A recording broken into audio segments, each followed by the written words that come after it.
Hello guys, नमस्कार। मैं हूं अमित और स्वागत करता हूं आपके अपने चैनल अमित जीएस सेंटर में। दोस्तों, आज की इस वीडियो में हम पढ़ने वाले हैं जीके के मोस्ट इम्पोर्टेंट 20 क्वेश्चंस को, जो कि आपके एग्ज़ाम के लिए काफ़ी इम्पोर्टेंट है। सो इस वीडियो को आप लोग शुरू से अंत तक ज़रूर देखिएगा और इन क्वेश्चंस को आप लोग लिख ज़रूर लीजिएगा, ठीक है। और अगर पीडीएफ चाहिए तो पीडीएफ मैं टेलीग्राम चैनल पर देता हूँ, तो टेलीग्राम चैनल का लिंक मैं डिस्क्रिप्शन में दे दूँगा आपको, वहाँ से आप ज्वाइन कर लीजिएगा। वहाँ से आप टेलीग्राम चैनल से पीडीएफ को डाउनलोड करते रहिएगा, ठीक है। और मॉडल पेपर आप लोगों के लिए तैयार किया है, उस मॉडल पेपर को डाउनलोड जरूर कीजिएगा। उस एक मॉडल पेपर को जरूर देख लीजिएगा, आप लोगों के लिए बहुत ही नॉमिनल कॉस्ट पे मैंने उसे पब्लिश किया है, तो आप लोग डाउनलोड जरूर कीजिएगा। बहुत ही ज़्यादा महंगा नहीं है, बस आप लोगों के लिए, आप लोगों के हिसाब से बस 15 रुपये का उसका फीस रखा हूँ, ठीक है। और ये ज़रूरी भी था, क्योंकि अगर आप पेमेंट करते हैं तो थोड़ा सा आप ध्यान भी देंगे, उस मॉडल पेपर को ज़रूर अच्छे से पढ़ेंगे, ठीक है। उसको सॉल्व करने की कोशिश करेंगे और अपने आप को आप इवेलुएट कर पाएंगे कि आपके कितने नंबर आ रहे हैं अभी, ठीक है। और उसके बाद आप उस जो नंबर आएंगे उसके बेसिस पे आप लोग आगे की तैयारी करेंगे और आप लोग अपने आगे की रणनीति बनाएंगे, ठीक है। तो इस मॉडल पेपर को डाउनलोड ज़रूर कर लीजिएगा, ठीक है। तो चलिए हम वीडियो में आगे बढ़ने से पहले मेरा आपसे एक निवेदन है कि अभी तक आपने चैनल को सब्सक्राइब नहीं किया है तो चैनल को सब्सक्राइब कर लीजिए, नोटिफिकेशन बेल को भी प्रेस कर दीजिएगा, ताकि जो भी वीडियो मैं अपलोड करूं उसका नोटिफिकेशन आप तक पहुंच सके, ठीक है। तो चलिए हम लोग शुरू करते हैं। आज का जो पहला प्रश्न है, भारत में न्यूनतम जनसंख्या किस राज्य की है? भारत में न्यूनतम जनसंख्या किस राज्य की है? तो सबसे कम जनसंख्या वाला राज्य किसका था 2011 के जनगणना के अनुसार? तो इसका जो राइट आंसर है दोस्तों, कौन सा वाला ऑप्शन सही होगा यहाँ पर? तो ऑप्शन नंबर 2 जो है वो करेक्ट है, ठीक है। सिक्किम जो है भारत में न्यूनतम जनसंख्या वाला राज्य है, ठीक है। अगर अधिकतम की बात करी जाए तो अधिकतम जनसंख्या वाला जो राज्य है वो है यूपी, ठीक है, उत्तर प्रदेश। चलिए अगला प्रश्न है, भारतीय राष्ट्रीय कांग्रेस की स्थापना निम्नलिखित में से किस वर्ष हुई थी? ऑप्शंस 1880, 1885, 1884 या 1800 ईस्वी में, ठीक है। तो इसका जो राइट आंसर है दोस्त क्या है? 1885 ईस्वी, ठीक है। 1885 ईस्वी में भारतीय राष्ट्रीय कांग्रेस की स्थापना हुई थी, ठीक है। चलिए अगला प्रश्न है, रिजर्व बैंक ऑफ इंडिया के पहले भारतीय गवर्नर कौन थे? ठीक है, तो पहले भारतीय गवर्नर कौन थे? अगर इस तरीके से प्रश्न आ जाता है तो आपका जो राइट आंसर बनेगा वो है सीडी देशमुख, ठीक है। अगर प्रश्न इस तरीके से आ जाए कि रिजर्व बैंक ऑफ इंडिया के पहले गवर्नर कौन थे, अगर पहले की बात करी जाए तो वहाँ पे कोई अंग्रेज रहा था, ठीक है। उस अंग्रेज का नाम था आशवारन स्मिथ, ठीक है।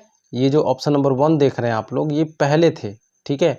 ये पहले आरबीआई के गवर्नर थे। लेकिन अगर भारतीय की बात जहाँ पे आती है, पहले भारतीय गवर्नर कौन थे, तो वो सीडी देशमुख थे। अगला प्रश्न देखते हैं, कौन सी विटामिन पानी में घुलनशील है? ठीक है, तो आप लोगों को याद रखना है इस तरीके से, बस पानी में घुलनशील का नाम बताना है, बस पानी में घुलनशील। तो बस और देखिए ब और स, ब से बी और स से सी, ठीक है। तो इसी से आपका जो इसका राइट आंसर निकल के आ गया, बस पानी में घुलनशील विटामिन कौन कौन से हैं, तो विटामिन बी और सी। तो यहाँ पे ऑप्शन नंबर 1 जो है वो करेक्ट है, ठीक है। चलिए अगला प्रश्न है, सौरमंडल का एकमात्र ग्रह जिस पर जीवन है उसका उपग्रह निम्न में से कौन सा है? ठीक है, तो आपको पता होना चाहिए कि सौरमंडल का कौन सा एकमात्र ऐसा ग्रह जिस पर जीवन है, तो वो पृथ्वी है, ठीक है। और पृथ्वी के उपग्रह की बात की गई है, तो पृथ्वी का उपग्रह इसमें से कौन सा है? ठीक है, तो यहाँ पर देखिए ऑप्शन नंबर 2 जो है बिल्कुल करेक्ट है, ठीक है। चंद्रमा जो है पृथ्वी का क्या है? उपग्रह है, ठीक है। अगला प्रश्न देखते हैं, धुआंधार जलप्रपात किस नदी पर स्थित है? ठीक है, ऑप्शंस हैं नर्मदा, कृष्णा, कावेरी और गंगा। तो धुआंधार जलप्रपात जो है वो नर्मदा नदी पर स्थित है। अगला प्रश्न देखते हैं, माउंट केटू की ऊंचाई निम्न में से कितनी है दोस्तों? तो माउंट केटू की जो ऊंचाई है ऑप्शन नंबर 2 आप देख रहे हैं 8611 मीटर है। कितना? 8611 मीटर जो है K2 की ऊंचाई है। इस K2 को बोलते हैं हम लोग, माउंट K2 को बोलते हैं गाडविन ऑस्टिन। ठीक है, भारत की सबसे ऊंची चोटी है। ठीक है, 8611 मीटर। और विश्व की अगर बात करी जाए तो विश्व की जो सबसे ऊंची चोटी है माउंट एवरेस्ट की है, और उसकी जो ऊंचाई बनती है वो बनती है 8848 मीटर। ठीक है, चलिए अगला प्रश्न है, राष्ट्रपति के पास क्षमादान की शक्ति किस अनुच्छेद में है? ठीक है, राष्ट्रपति किसी को चाहे, कोई अपराधी है और उसको चाहे क्षमा कर देना तो उसको क्षमादान दे सकता है। ये जो प्रावधान किया गया है, ये किया गया है अनुच्छेद 72 में। कितने में? अनुच्छेद 72 में किया गया है। ऑप्शन नंबर 3 यहाँ पर बिल्कुल करेक्ट हो जाएगा। अगला प्रश्न देखते हैं, जनरेटर का आविष्कार किसने किया था? ऑप्शन है Newton, James Watt, Michael Faraday, Einstein. ठीक है, तो इसका जो राइट आंसर है दोस्त, जनरेटर का आविष्कार किया था माइकल फैराडे ने। किसने किया था? माइकल फैराडे ने। अगला प्रश्न, लाल बहादुर शास्त्री जी के समाधि स्थल का क्या नाम है? ठीक है, तो लाल बहादुर, जहाँ पर बहादुर की बात आती है तो बहादुर की हमेशा विजय होती है। आप लोगों को पता है बहादुर की हमेशा विजय होती है। तो लाल बहादुर शास्त्री का जो समाधि स्थल है उसका नाम क्या है? विजय घाट है। ठीक है, चलिए अगला प्रश्न देखते हैं। प्रश्न है, भारत में कुल कितनी शास्त्रीय भाषाएं हैं? तो यहाँ पे ऑप्शन नंबर 3 जो है वो करेक्ट है। 6 भाषाएं हैं। ठीक है, कौन कौन से? कन्नड़ है, मलयालम है, तमिल है, तेलुगु है, ओडिसी है और संस्कृत है। ये 6 भाषाएं क्या है? भारत की शास्त्रीय भाषाएं हैं। ठीक है, तो याद रखना बिल्कुल कि 6 भाषाएं हैं।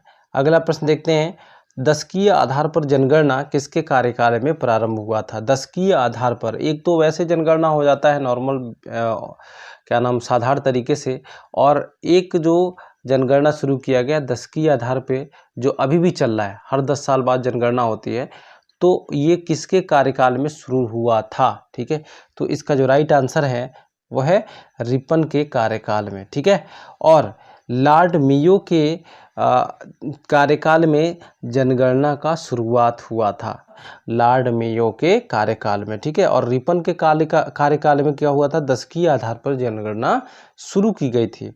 अगला प्रश्न देखते हैं, बांग्लादेश की सीमा किस राज्य से मिलती है? तो बांग्लादेश आपको पता है ये अलग एक देश है, उसकी सीमा भारत के किस देश से लगी हुई है?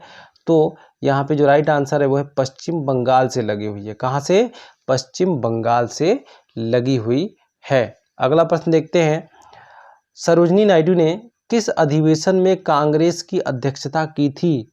ठीक है, किस अधिवेशन में, कौन से वर्ष के अधिवेशन में कांग्रेस की अध्यक्षता की थी? तो 1925 ईस्वी में इन्होंने कांग्रेस की अध्यक्षता की थी। ठीक, चलिए अगला प्रश्न देखते हैं, राउरकेला स्टील प्लांट किसके सहयोग से लगाया गया है? तो सहयोग पूछा गया है, मतलब किस देश ने इसको बनाने में सहयोग किया भारत का? तो यहाँ पे जो ऑप्शन नंबर 1 है वो करेक्ट है, जर्मनी ने। ठीक है, जर्मनी के सहयोग से जो राउरकेला स्टील प्लांट है उसको लगाया गया। ठीक है, तो यहाँ पे जर्मनी आप लोग याद रखना। अगला प्रश्न है, जनसंख्या किस सूची का विषय है? ठीक है, तो यहाँ पर जनसंख्या की बात की गई है। जनसंख्या आपको याद रखना है, एक तो जनसंख्या है, एक जनगणना है, दोनों में अंतर है, दोनों को अलग अलग सूचियों में रखा गया है। तो जनगणना को रखा गया है समवर्ती सूची में। ठीक है, इसमें रखा गया है समवर्ती सूची में। जनसंख्या किस सूची का विषय है? तो समवर्ती सूची का विषय है। ठीक है, अगर जनगणना की बात करते हैं तो जनगणना किस सूची की विषय है? तो वो है संघ सूची का विषय। ठीक है, ये दोनों याद रखिएगा, ये आपको कंफ्यूज कर सकते हैं। तो जनसंख्या जो है समवर्ती सूची का और जनगणना जो है राज्य संघ सूची का। ठीक है, चलिए अगला प्रश्न देखते हैं, निम्न में से जैन धर्म के संस्थापक व तीर्थंकर कौन हैं? तो यहाँ पर देखिए ऑप्शन नंबर 1 जो है पार्श्वनाथ, महावीर स्वामी, वर्धमान, ऋषभदेव। ठीक है, तो इसका जो राइट आंसर है ऑप्शन नंबर 4 है ऋषभदेव। ठीक है, यहाँ पर देखिए जैन धर्म के संस्थापक की बात की गई है, यानी कि सबसे पहले जो तीर्थंकर रहे होंगे यही तो रहे होंगे जो स्थापना किया है। ठीक है, तो यहाँ पे ऋषभदेव जो थे ये संस्थापक तीर्थंकर हैं, और क्या बोलते हैं, लास्ट वाले 24वें जो तीर्थंकर थे वो है महावीर स्वामी। ठीक है, चलिए अगला प्रश्न देखते हैं। गांधी इरविन समझौता किस वर्ष में हुआ था? किस वर्ष में हुआ था दोस्तों? तो ये हुआ था आपका 5 मार्च 1931 में। ठीक है, ऑप्शन नंबर 3 यहाँ पर बिल्कुल करेक्ट है। ठीक है, क्या है, 5 मार्च 1931 को गांधी इरविन समझौता हुआ था। अगला प्रश्न देखते हैं। अगला प्रश्न है, संयुक्त राष्ट्र संघ का मुख्यालय कहाँ स्थित है? तो इसका जो राइट आंसर है दोस्तों, न्यूयॉर्क में स्थित है। और न्यूयॉर्क कहाँ पर है? तो संयुक्त राज्य अमेरिका में। कहाँ पर? संयुक्त राज्य अमेरिका में स्थित है। ठीक है, और इसका जो मुख्यालय है आप तो जान ही गए हैं, मुख्यालय कहाँ पे, न्यूयॉर्क में है। और इसका जो स्थापना दिवस है वो है 24 अक्टूबर 1945 ईस्वी। ठीक है, तो स्थापना दिवस आपको पता चल गया 1945 है, 24 अक्टूबर 1945 है। और संयुक्त राष्ट्र संघ का मुख्यालय कहाँ स्थित है? तो मुख्यालय न्यूयॉर्क में स्थित है। अगला प्रश्न देखते हैं, विश्व जनसंख्या दिवस कब मनाया जाता है? ठीक है, तो विश्व जनसंख्या दिवस कब मनाते हैं ये भी आपको याद रखना है, बहुत ही इंपॉर्टेंट क्वेश्चन है।